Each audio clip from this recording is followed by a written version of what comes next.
Bienvenido pues a Loco Sapiens, estamos pues apoyándolos con el tema de la visibilización de la problemática de Hidroituango. Pues primero quisiéramos que nos contaras qué estamos haciendo hoy acá, por qué este plantón, por qué se convoca para este tipo de manifestaciones. Dejar claro que desde el Cajar se hace un acompañamiento integral a Ríos Vivos, Antioquia, y que este plantón ha sido convocado en principio, digamos, como una acción de visibilización de la verdad de parte de las víctimas que son afectadas por Hidroituango, que sean escuchadas por el Estado, por el Consejo de Estado y por las distintas entidades. Es una acción de solidaridad también con la lucha que están teniendo allá las distintas comunidades de las subregiones del norte, del occidente y del Bajo Cauca antioqueño, y es también una forma de exigir que hayan tomas de decisiones de fondo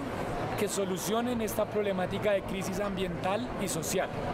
El plantón tiene el objetivo de acompañar además la radicación de una medida cautelar que suspenda provisionalmente la licencia ambiental de Hidroituango.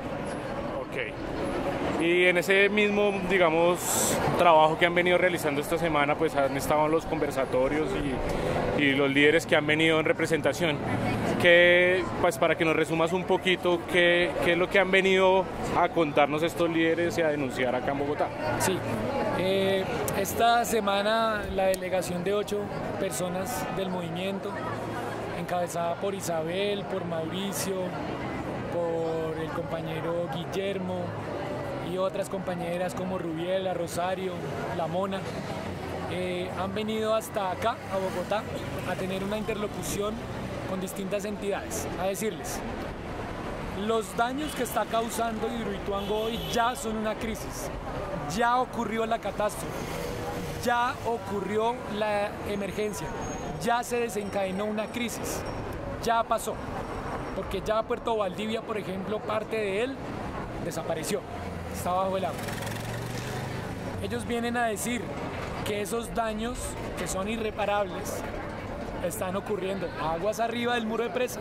y aguas abajo del muro de presa. Vinieron a decir que en Hidroituango y en Sabana Larga el plan de atención integral a la emergencia no ha funcionado. No han llegado alimentos si no fuera por la solidaridad de las ONGs, de las organizaciones, de la sociedad civil que se ha movilizado. Vinieron a decir que no es cierto que solo ha ocurrido un derrumbe, como lo muestran en RCN, en El Tiempo o en los medios que sí tienen el pasaporte para entrar allá a EPM, a los campamentos de ellos. No, son 17 los que el monitoreo ambiental comunitario han detectado. Han venido a decir que únicamente no existe una falla geológica en el terreno, existen 8 fallas geológicas. Han venido a decir que desde su sabiduría ancestral ellos ya sabían que esas montañas son inestables, que constantemente ocurren temblores, pero que eso se ha agravado con el peso del agua del embalse y con el mal manejo de todas las obras de infraestructura que se han venido construyendo, incluyendo el vertedero, incluyendo el muro de presa, todos los campamentos y el peso que se le ha venido generando, además los túneles, como muy inteligentemente lo ha dicho la compañera Milena. Es que aquí parte de la crisis y de lo que hay que entender es que se le han afectado los pies a la montaña. O sea, tiene huecos, la montaña tiene un montón de túneles, que por supuesto no hay que ser geólogo para entender que va a tener unos impactos, que va a generar unos fisuramientos y que va a generar una crisis como la que ya se ha venido desencadenando. Además vienen a decir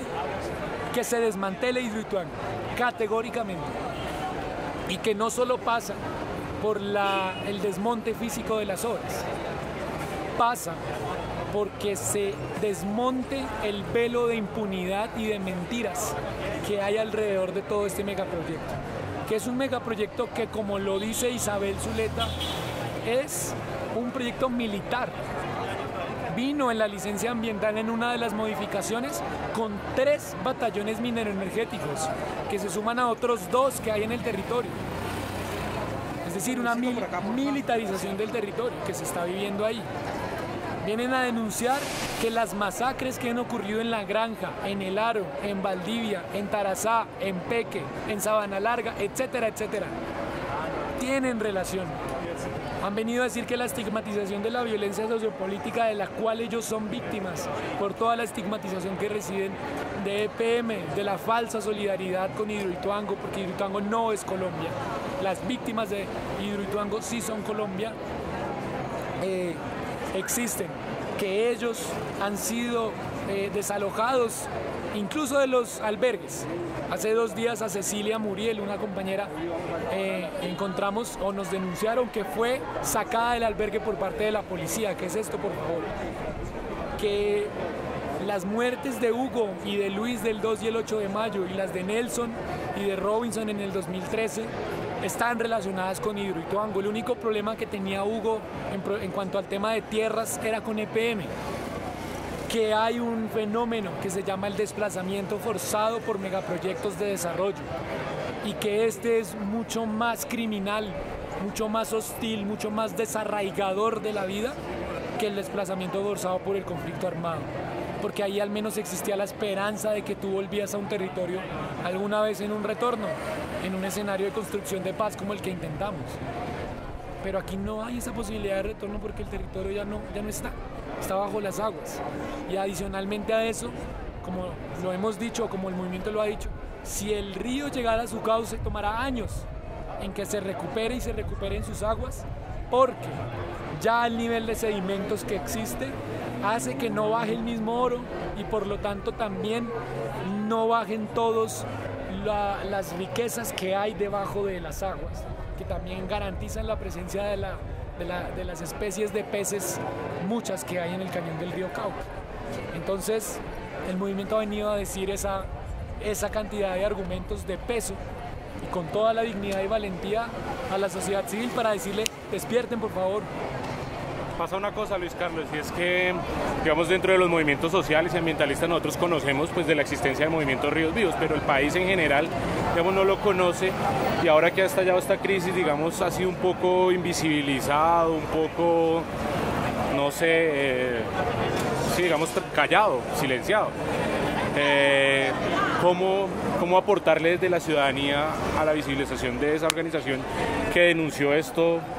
digamos, que previó esto hace mucho tiempo? Bueno, yo creo que dándole todo el reconocimiento, rodeándolos, contándole a la mamá, al papá, a los hijos, a los estudiantes, a la gente en las ciudades, en los pueblos, que existe este movimiento Ríos Vivos Antioquia, que está conformado por 15 asociaciones de gente campesina, barequera, palera, que trabaja en el río, gente relacionada con el río, gente humilde que ha sido también víctima de las vicisitudes del conflicto armado, gente que ha sido víctima de Estado, de los crímenes de Estado, y gente que resiste y que igual defiende, aún así, con todas esas situaciones, el territorio y el ambiente desde una postura de dignidad. Son un ejemplo y entonces es aprender de ellos, que incorporemos a nuestras vidas la reflexión sobre la energía, sobre el consumo energético, sobre entender aspectos básicos como el hecho de que tú y yo estemos aquí parados consume energía, que cualquier movimiento que uno haga en el celular consume energía, que hagamos esa reflexión, hermano, que veamos cuánta energía se necesita para mover esta ciudad, quiénes son los principales consumidores de energía, los megaproyectos mineros, por ejemplo, los megaproyectos petroleros, y que empecemos a develar todo eso, que empecemos a incorporar en nuestras propias vidas prácticas de autorregulación y de autoconsumo,